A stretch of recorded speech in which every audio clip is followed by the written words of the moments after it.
Hello guys, ఈరోజు మన ఛానల్లో లవ్స్ అంబిషన్ అనే డ్రామాలో ఎపిసోడ్ నెంబర్ 28ని ఎక్స్ప్లెయిన్ చేసుకోబోతున్నాం. ఆల్రెడీ ప్రీవియస్ వీడియోస్ మన ఛానల్లో అప్లోడ్ చేసి ఉంచాను. మీరు కనుక అది వాచ్ చేయకపోతే అది వాచ్ చేశాక ఇది వాచ్ చేయండి, మీకు స్టోరీ లైన్ క్లియర్గా అర్థమవుతుంది. హీరోయిన్ అయితే ఒక ప్లేస్కి అయితే వెళ్తుంది. అక్కడైతే ఒక షాప్ ఉండడంతో ఇంకా అక్కడైతే చూస్తుంది.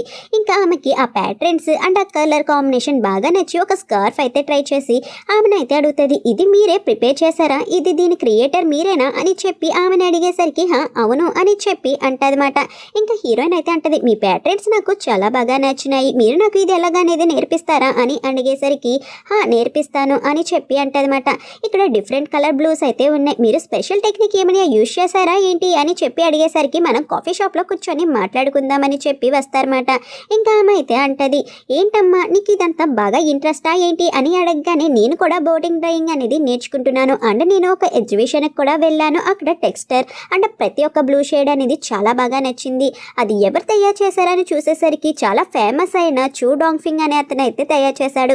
నేను అతని దగ్గరికి వెళ్ళి ఎలాగా ఏంటని కనుక్కుందాం అనుకున్నాను కానీ అతనైతే రిటైర్ అయిపోయాడంట, దానికి తోడు అతను అక్కడే జీవితాన్ని గడుపుతున్నాడని అయితే తెలిసింది అని చెప్పి అనగానే ఇక్కడ ఆమె అయితే అంటది, అతని గురించి నువ్వు అంత జాలిపడాల్సిన అవసరం లేదు, ఏ మనిషి ఎలా అయితే జరగాలో అలానే జరుగుతుంది, అతని గురించి నువ్వు ఆలోచించాల్సిన అవసరం అంతకన్నా లేదు అని అనగానే ఇక్కడ హీరోయిన్ అయితే అంటదన్నమాట, ఏమైంది అని చెప్పి, అయినా అతను ఒక పాతకాలపు మనిషి, ఎప్పుడు ట్రెండ్ని ఫాలో అవ్వడు, పాత డిజైన్స్ని రీసైకిల్ చేసి వాడుతూ ఉంటాడు, అలాంటి వాళ్ళతో ఎందుకు మనకి అని చెప్పి అనగానే హీరోయిన్ అయితే అంటది, కానీ ఆ డిజైన్స్ మీకు చాలా సిమిలర్గా ఉన్నాయి అండ్ మీరు వేసిన ప్రతి స్కార్ఫ్లో ఆ ప్యాటర్న్ ఆ డిజైన్ అనేది నాకు బాగా నచ్చింది, ఎందుకని మీరిద్దరూ కలిసి పనిచేయకూడదు, మీరిద్దరూ కలిసి పనిచేయడం వల్ల చాలా అంటే చాలా యూజ్ ఉంటుంది కదా అని అనగానే ఇంకా హీరోయిన్ అయితే ఆమె అడుగుతుంది అనమాట, అసలు నీకు ఏం తెలుసని మాట్లాడుతున్నావు, అసలు మా ఇద్దరి మధ్య ఎలాంటి రిలేషన్షిప్ ఉందనేది నీకు తెలుసా, అందుకేనా నువ్వు ఇక్కడికి వచ్చావు అని చెప్పి అడిగేసరికి ఇంకా హీరోయిన్ అయితే అంటది, అవును దీని కారణంగానే నేను ఈరోజు మిమ్మల్ని చూడడానికైతే వచ్చాను,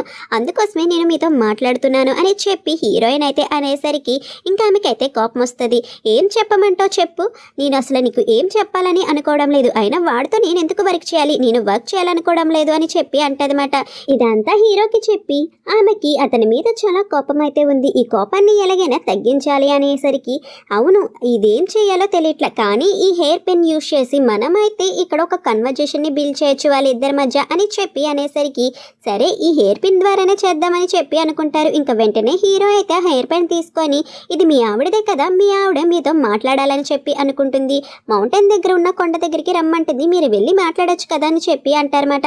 ఇంకా హీరోయిన్ కూడా ఆమె దగ్గరికి అయితే వచ్చి, మీ హెయిర్ పిన్ అనేది పడిపోయింది కదా, అది మిస్టర్ చూ దగ్గర ఉందంట, మిస్టర్ చూ మీకు ఇవ్వాలని అనుకుంటున్నారు, కొండ మీదకైతే రమ్మంటున్నారు అని చెప్పి అనేసరికి ఇద్దరు అయితే వెళ్తారన్నమాట. ఇంకా మిస్టర్ చూ అయితే తన భార్యని కలిసినందుకు సంతోషంగా ఉంటే ఆమె మాత్రం, నువ్వెందుకని నా హెయిర్ పెన్ తీసుకున్నావు, కావాలనే నువ్వు ఇదంతా చేస్తున్నావు కదా, నా హెయిర్ పెన్ నాకు ఇవ్వు అని అనేసరికి, నువ్వే కదా నన్ను ఇక్కడికి రమ్మని పిలిచావు, అందుకే కదా ఇది నాకు ఇచ్చావు, కానీ నువ్వు ఇలా ఎలా మాట్లాడగలుగుతున్నావు అని అతనైతే అంటాడు. ఆ మాటకి ఆమె అయితే అంటది, నీకేమైనా పిచ్చా, నేనెందుకు నేను పిలుస్తాను, నీతో మాట్లాడడమే ఒక దరిద్రం అనుకుంటే మళ్ళీ నీకు పిలవడం కూడానా, ఛీ అని చెప్పి ఆ హెయిర్ పిన్ తీసుకొని అయితే వెళ్తుంది. ఇక్కడ హీరో హీరోయిన్ ఇద్దరు అనుకుంటారన్నమాట, బహుశా వాళ్ళిద్దరూ ఏమైనా గొడవ పడుతున్నారా ఏంటి, ఏం జరుగుతుందో ఏంటో నాకు అర్థం కావట్లేదు అని అనేసరికి, మంచిగా అనుకుందాంలే అని చెప్పి హీరో అయితే అంటాడు. కానీ ఒకరైతే అటువైపు ఇంకొకరు ఇటువైపు వచ్చేస్తారన్నమాట. సరే నేను ఆమె దగ్గరికి వెళ్తాను, నువ్వు మిస్టర్ చూతో మాట్లాడు అని చెప్పి హీరోయిన్ అయితే అంటది. ఇంకా హీరో అయితే మిస్టర్ చూ దగ్గరికి వచ్చి, మీరు విడాకులు తీసుకున్నాక చాలా ఇబ్బంది పడుతున్నారు, అయినా మీరు గర్వానికి పోయి ఇలాంటి పనులు చేయకూడదండి, మీరు ఎందుకని మీ ఒపీనియన్ని మీ ఆవిడికి చెప్పకూడదు అనగానే, ఎవరు చెప్పారా నేను విడాకులు తీసుకోవడం వల్ల బాధపడుతున్నానని, నేనేమీ బాధపడట్లేదు అని చెప్పి అంటాడన్నమాట ఆయన. అలా అనేసరికి, మీరు బాధపడకపోవచ్చు, నేనైతే బాధపడుతున్నాను, నేను నా భార్యకి విడాకులు అనేది ఇవ్వాలని అనుకున్నాను, తనతో నేను చాలా అరగెంట్గా బిహేవ్ చేశాను, కానీ ఎప్పుడైతే తనని నేను మిస్ అవుతున్నానో అనిపించిందో నేను తప్పు చేశాను, నా తప్పుని నేను తన దగ్గర ఒప్పుకుంటే సరిపోతుంది కదా, తనంటే నాకు ఇష్టం, కానీ నా తప్పుని ఒప్పుకోవడంలో తప్పేముంది, నేను ఇష్టపడుతున్నానంటే అన్నీ ఇష్టపడాలి కదా తనలో, అందుకే నేను తన్ని ఒప్పుకున్నాను, కానీ తను నన్ను రిజెక్ట్ చేసింది, అలా ప్రయత్నిస్తూనే ఉన్నాను, కానీ ఎప్పటికైనా తను నా దగ్గరికి వస్తుందని నేను నమ్ముతున్నాను, మీరు కూడా అలాగే నమ్మి మీ జీవితాన్ని కొనసాగించవచ్చు కదా అని చెప్పి హీరో అయితే అంటాడనమాట. నీ భార్య గురించి నువ్వు అలా అనుకుంటున్నావేమో, నా భార్యకి నా మీద ఎలాంటి అభిప్రాయం లేదు అనగానే, ఎందుకు మీరు అలా అనుకుంటున్నారు, విడాకులు అయిపోయినా సరే తను వేరే వాడితో లేదు కదా అని చెప్పి అంటాడు.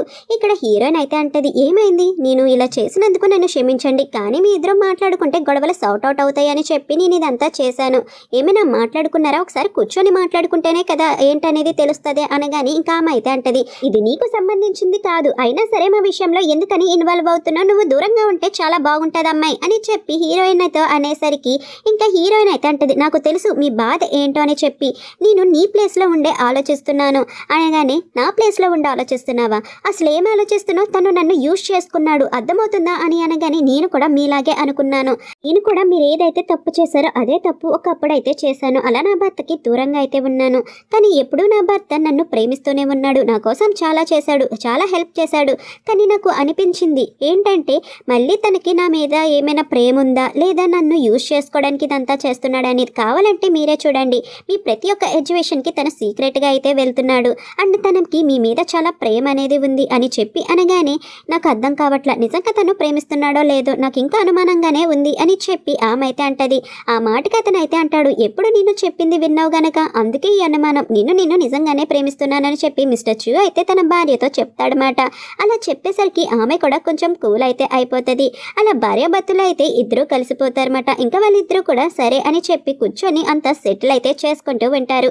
మన హీరోయిన్ అయితే ఇదంతా చూసి చాలా హ్యాపీగా ఫీల్ అవుతారు. మన హీరో ఇక్కడ నాటకం అనేది వేస్తుంటే మన హీరోయిన్ అయితే చూస్తుంది. ఆ నాటకంలో హీరో అయితే చెప్తాడనమాట, నేను నా తప్పుని ఒప్పుకుంటాను, కానీ నేను ఒకటైతే చెప్తాను, నాకు నా భార్య అంటే చాలా ఇష్టం, ఎంతమందిలో చెప్పమన్నా ఎన్నిసార్లు చెప్పమన్నా నేనైతే చెప్తాను, తన నా హృదయంలో మంచి స్థానాన్ని అయితే పొందింది, తనని నేను ఎప్పటికీ మర్చిపోను, జీవితాంతం తనను ప్రేమిస్తూనే ఉంటాను, తన కష్టంలో అయినా సుఖంలోనైనా అని చెప్పేసరికి మన హీరోయిన్ ఫుల్గా ఎమోషనల్ అయితే అయిపోతుంది. మన హీరోయిన్ అయితే ఫాస్ట్గా పరిగెట్టుకొని హీరో దగ్గరికి వచ్చేసరికి మన హీరో కూడా అలాగని పరిగెట్టుకొని అయితే హీరోయిన్ దగ్గరికి వస్తాడు. అలా వీళ్ళిద్దరూ అయితే కిస్ చేసుకుంటారన్నమాట. ఇంకా వీళ్ళిద్దరు కూడా కలిసిపోతారు. ఇక్కడ మనకి ఫ్యాంగ్ యూన్ అయితే చూపిస్తానైతే అంటాడనమాట, ఎందుకు ఒక మగవాడి కోసం ఇంతలా పరితపించిపోతున్నావు, నీకంటూ అందముంది కదా, తను ఎప్పుడు నిన్ను కన్సిడర్ అయితే చేయడు, అయినా సరే ఎందుకని ఇలా చేస్తున్నావు, నీకు ఒక విషయం తెలుసా, తను తన భార్యతో కలిసిపోయాడు, వారిద్దరూ కలిసే ఉన్నారు, నువ్వు ఒక్కదానివే ఒంటరిగా ఉన్నావు అని అనగానే, ఏంటి ఇప్పుడు వాళ్ళ గురించి నాకెందుకు చెప్తున్నావు, నేను అవేమీ పట్టించుకుంటలేదు అని చెప్పి అంటదన్నమాట. అయినా సరే నేను ఎలా కలిసానో తెలుసా, నేను ఇప్పటికీ మర్చిపోను, మా అక్క తను ఒకే క్లాస్లో ఒకే యూనివర్సిటీలో లండన్లో చదివేవారు, అప్పుడే నేను అబ్రాడ్కి వెళ్ళాను, అబ్రాడ్ స్కూల్కి వెళ్ళినప్పుడు వీళ్ళిద్దరిని అయితే చూశాను, ఎప్పుడైతే మొదటిసారి హీరోని చూసానో అప్పుడే ప్రేమలో పడ్డాను, కానీ నా దురదృష్టం అసలు బాలేదు, తను మా అక్కతో డేట్ చేశాడు, మా అక్కతో బ్రేకప్ కూడా చేసేసుకున్నాడు, వాళ్ళిద్దరికి బ్రేకప్ అయిన 2 నెలల తర్వాత మా అక్క ప్రెగ్నెంట్ అని అయితే మాకు తెలిసింది, ఆ టైంలో మాకు ఏం చేయాలో కూడా ఏమీ అర్థం కాలేదు అని చెప్పి అనగానే ఇక్కడ హ్యాన్ అయితే అంటాడు, మీ అక్క ప్రెగ్నెంటా, అంటే మీ అక్కకి కడుపులో బిడ్డ అయితే ఉన్నాడు, ఆ బిడ్డ ఎవరి బిడ్డ, హీరోకి పుట్టినవాడేనా అని చెప్పి అడిగేసరికి ఇక్కడైతే ఫ్యాంగ్ యూ అసలు ఏమీ మాట్లాడదు, సైలెంట్గా అయితే ఉండిపోతుంది అన్నమాట. ఇంకా తను సైలెంట్గా ఉండేసరికి హ్యాన్ అయితే ఏం మాట్లాడాలో ఏంటో కూడా తనకి అర్థమైతే అవ్వదు. ఇంకా అప్పుడే హ్యాన్కి అయితే డౌట్ అనేది స్టార్ట్ అయిపోతూ ఉంటుంది అన్నమాట హీరో మీద. ఇక్కడ క్యూ అయితే అంటాడు, ఆ రష్యా వాడితో హీరోకి డీల్ అనేది కుదరకుండా ఆపమని చెప్పి అన్నాను, కానీ మీరు అది చేయలేకపోయారు, ఇంకా వాడైతే హీరోని చూస్ చేసుకున్నాడు డీల్ చేయడానికి, ఇప్పుడు ఏం చేద్దాం అనుకుంటున్నారు అని అనగానే స్టీవ్ అయితే అంటాడు, ఇక్కడ తన భార్యకి తనకి విడాకులు అవుతుంది, అదే నా పబ్లిసిటీ చేద్దామని చెప్పి అనుకున్నాం, కానీ వీళ్ళిద్దరు ఇప్పుడు కలిసిపోయారు, మాకు ఏం చేయాలో ఏంటో తెలియడం లేదు అనగానే, హ్యాన్ ఏం చేస్తున్నాడు, హ్యాన్ దగ్గర ఎలాంటి ఇన్ఫర్మేషన్ అయినా ఉందా అని అనగానే, ఇప్పుడే వస్తానని చెప్పి అన్నాడు హ్యాన్ అని అంటాడనమాట. అంతలోకి హ్యాన్ వచ్చేసరికి ఇక్కడ క్యూ అయితే అంటాడు, ఏమైనా ఇన్ఫర్మేషన్ ఉందా హీరో గురించి అని అడిగేసరికి హ్యాన్ అయితే ఏమీ లేదు, ఇంకా ఎలాంటి అప్డేట్ రావట్లా, కానీ నేను ఒకసారి కన్ఫర్మ్ చేసుకోవాలి కొన్ని విషయాలు అని చెప్పి హ్యాన్ అయితే అంటాడనమాట. ఇక్కడ మనకి క్యూలింగ్ అయితే చూపిస్తారు. క్యూలింగ్ దగ్గరికి లీతాప్ అయితే వచ్చి, ఇదిగో ఈ బిజినెస్ కార్డ్ అనేది నా ఫ్రెండ్ది, మనకి ఇప్పుడు ఇన్వెస్టర్ అనేది కావాలి కదా, సో మనం దీనితో మాట్లాడితే మనకి ఇన్వెస్ట్ చేసే అవకాశాలు చాలా ఉంటాయి అండ్ మనకి లోన్ కూడా బాగా అయితే వస్తుంది అండ్ ఈ బ్యాలెన్స్ షీట్ అనేది వాళ్ళకైతే చూపించాలి, అందుకోసం అని చెప్పి ఒకసారి నువ్వు క్రాస్ చెక్ చేయు అని చెప్పి బ్యాలెన్స్ షీట్ అయితే ఇస్తాడు. ఇంకా తను కూడా చెక్ చేస్తూ ఉంటుందన్నమాట. ఇంకా నెక్స్ట్ పేజీ తిప్పాలని చెప్పి అనుకునేసరికి, ఇదిగో ఇక్కడ కూడా నువ్వు స్టాంప్ అనేది వేయాలి, నేనంతా చెక్ చేశాను, ఒకసారి స్టాంప్ అనేది వే అని చెప్పి అనేసరికి ఇంకా స్టాంప్ అనేది వేస్తుంది అనమాట ఏమీ చెక్ చేయకుండా. ఇంకా లీతో కూడా ఇప్పుడు మన ఇన్కమ్ అన్ని ఇక్కడే నోట్ చేస్తాను అని చెప్పి అంటాడు, కానీ తను ఏదో ప్లాన్ చేస్తున్నాడని అయితే అర్థమవుతూ ఉంటుంది.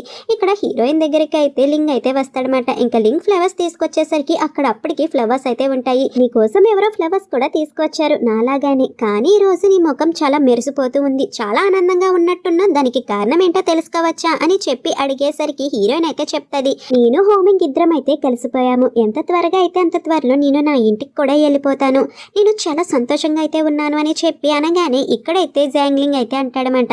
నేను ప్రతిసారి నేను ఎదురు చూసేవాడిని, నీ రిలేషన్షిప్ స్టేటస్ అనేది ఎప్పటికైనా మారుతుందేమో, అప్పుడు నేను ఒక నీకు ఆప్షన్ కింద ఉంటానేమో అని చెప్పి ఎదురు చూసేవాడిని, కానీ ఇప్పుడు ఆ అవకాశం లేదని అయితే నాకు అర్థమవుతుంది అని చెప్పి అనగానే ఇక్కడ హీరోయిన్ అయితే అంటది, నేను ఎప్పుడు ఏ ఆప్షన్ అనేది పెట్టుకోలేదు, నాకంటూ బ్యాకప్ ఆప్షన్ ఎప్పుడు ఉండదు, నాకు ఓన్లీ ఒక ఆప్షనే ఉంది, అది ఎవరో కాదు నా భర్త కనుక నన్ను కాదనంటే జీవితాంతం ఇలా సింగిల్గా అయినా ఉండిపోతాను తప్ప వేరే ఆప్షన్ అయితే ఉండదు. నేనైతే అంటాడు, అలాగైతే నువ్వు ఎప్పటికీ నాకు ఛాన్స్ అనేది ఇవ్వకూడదని అనుకుంటున్నావా? అందుకనేనా? సరేలే, అయినా నాకు కొంచెం టైం అనేది కావాలి, నా మనసు ఇప్పుడు చాలా బాధపడుతుంది, దాన్ని నేను హీల్ చేసుకోవాలి కదా అని చెప్పి తనైతే అంటాడు. కానీ నేను ఒక విషయంలో సీరియస్గా అయితే చెప్తాను, నేను ఇప్పటికొచ్చి చాలా మంది అమ్మాయిలను అయితే కలిశాను, కానీ నీలాంటి అమ్మాయిని ఎప్పుడూ కలవల. నువ్వు చాలా స్ట్రాంగ్గా ఉంటావు, నీ క్యాపబిలిటీ అనేది చాలా బాగుంటుంది. నీ స్టూడియోలోనే నేను చాలా మంది అమ్మాయిలు చూసాం, మీ అక్కని మీ అక్క ఫ్రెండ్స్ని, కానీ వాళ్ళందరికన్నా నువ్వు చాలా డిఫరెంట్ అని చెప్పి హీరోయిన్తో అయితే అంటాడు. ఏదైతేనే నువ్వు నాకు ఫ్రెండ్ కింద ఉన్నావు కదా, అంతకన్నా నాకు ఏమీ అవసరం లేదు అని చెప్పి జాంగ్లింగ్ అయితే అక్కడి నుంచి వెళ్ళిపోతాడనమాట.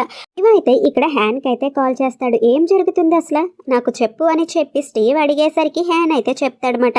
ఏం జరుగుతుంది, ఇక్కడ అందరూ మీటింగ్లో అయితే ఉన్నారు, ప్రతి ఒక్కరు హీరోకి బోర్డు మెంబర్ సీట్ ఇవ్వాలని చెప్పి అనుకుంటున్నారు, ఇంకా త్వరలోనే అది కూడా అనౌన్స్ చేస్తారు, ఇంకా హీరోయిన్ కూడా కలిసిపోయారు, వాళ్ళిద్దరి మధ్య ఇప్పుడు ఏ గొడవలు కూడా ఉండవు, ఇంకా ప్రతిదీ చెప్పాలంటే తనకి పాజిటివ్గానే అయిపోయింది అని అనగానే ఇప్పుడు మనం ఏం చేయాలి, అయినా ఏమైనా చేయగలవా, ఫ్యామిలీ ఏమైనా చెప్పిందా అనగానే ఫ్యామిలీ నాకు ఒక విషయం అయితే చెప్పింది, వాళ్ళ అక్కతో అయితే డేట్ చేశాడంట, తర్వాత తను ప్రెగ్నెంట్ కూడా అయ్యింది, కానీ తన పుట్టబోయే బిడ్డ హీరోదో కాదో నాకైతే తెలీదు అనగానే దాని మీద ఎంక్వైరీ అనేది చేయి, ఎంత త్వరగా అయితే అంత త్వరగా మనకి రిజల్ట్ అనేది బయటపడాలి, నిజాల్ని బయట పెట్టాలి, హీరో పత్రమే మనం చూడాలి అని చెప్పి ఇక్కడైతే స్టీవ్ అయితే అంటాడు.